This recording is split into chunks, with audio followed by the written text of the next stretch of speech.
Yeah, so I just, we've been talking a lot about leadership and team and all that stuff, and it's been really helpful for me. Mhm. And I had an example of something that I wanted to run by you because I've been thinking a lot about it, and I just wanted to explore it with you. Shoot. And is it okay to sort of go back to a meeting that we Yeah, had? absolutely. We were in a meeting a week or so ago, Mhm. and we were kind of doing a brainstorming exercise, Mhm. and I could feel your kind of need to move things along, and Mhm. somebody's got to run a meeting. But one of the things that happened was I started to say something a couple of times, and you said, we'll get to your thoughts later, Mhm. and nobody got back to them. And I have to say, I felt like it wasn't really a valuable part of the team, and I didn't realize that it happened. You Yeah. are valuable. yeah, no, I think mostly in meetings people don't realize that that's happening. But I wonder if you've ever been in a meeting where you felt sort of discounted or unheard. Yeah, I mean, I can remember having to meet with Carl Menninger, and just had to really get some business taken care of, and he's a very powerful psychiatrist, and at that time I was a peon, and he made me feel like a bug. So yeah, that's no fun, is it?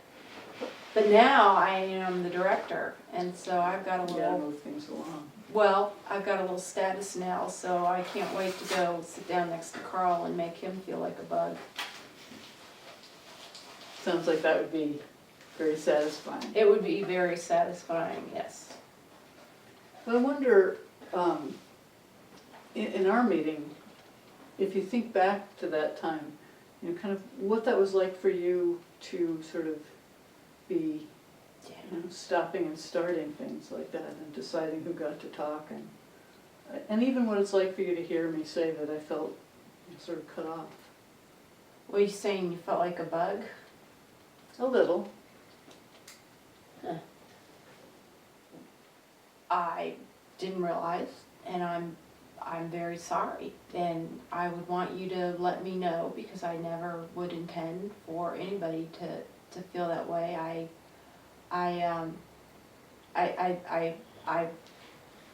I think sometimes that you're actually resentful of my power.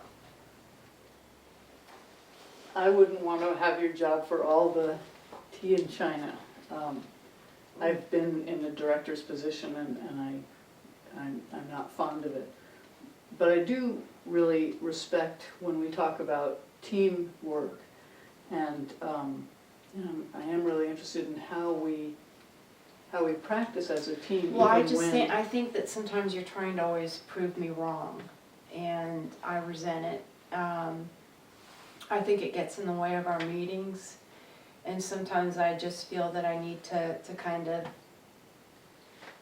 bring you down a little bit, knock you down a peg or so. I'm sorry to hear that, that's what it feels like.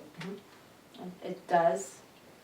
I don't think it's anything so bad that we can't get through it, but I just feel like it's creating some problems for the team, and that I need to take care of it to keep our team moving, to keep us focused on the project, and that's just the way it is. So then how do we sort of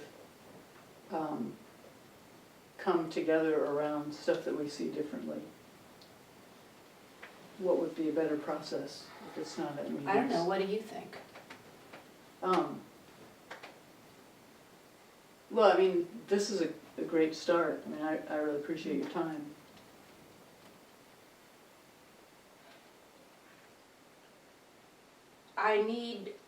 I think that because people listen to you, I feel like I need you to be more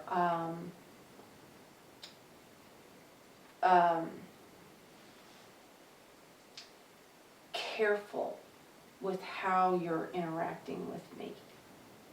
so that we're always demonstrating that we are in agreement, that we're a team, that we're focused. Because when you're challenging me, I notice that I get a lot of other problems from the other consumers in the program. So where would it be smoother to have those kinds of conversations so that, you know, we will have already processed this stuff before we hit the meetings? I think that I'm constantly feeling that you're holding your degree over my head. Now, I don't have a master's, and that's not what peers are about. But at the same time, I find myself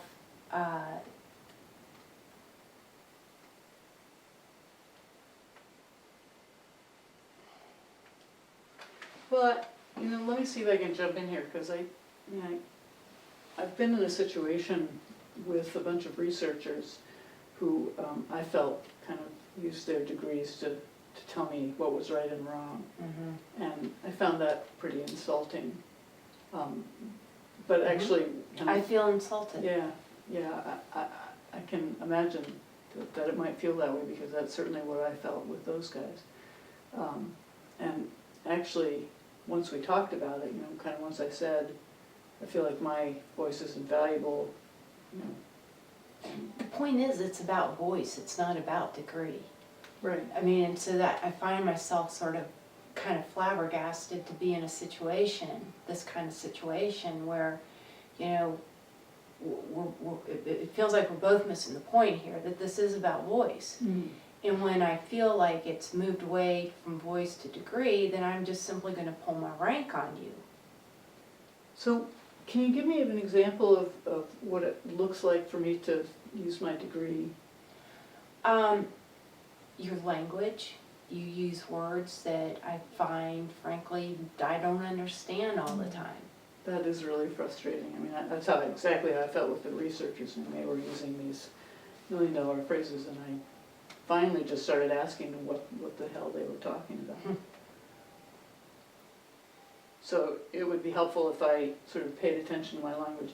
And I guess what would be helpful for me is, you know, if I say something that isn't understandable, you know, if you could just, you know. But you gotta understand what that makes me feel like in front of the rest of the team.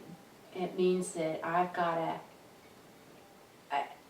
I'm not comfortable doing that. I would prefer that,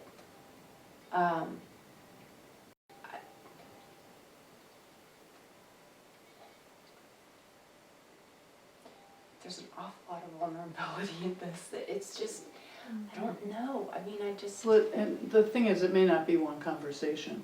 Right. It's It's making those multiple connections. There was a point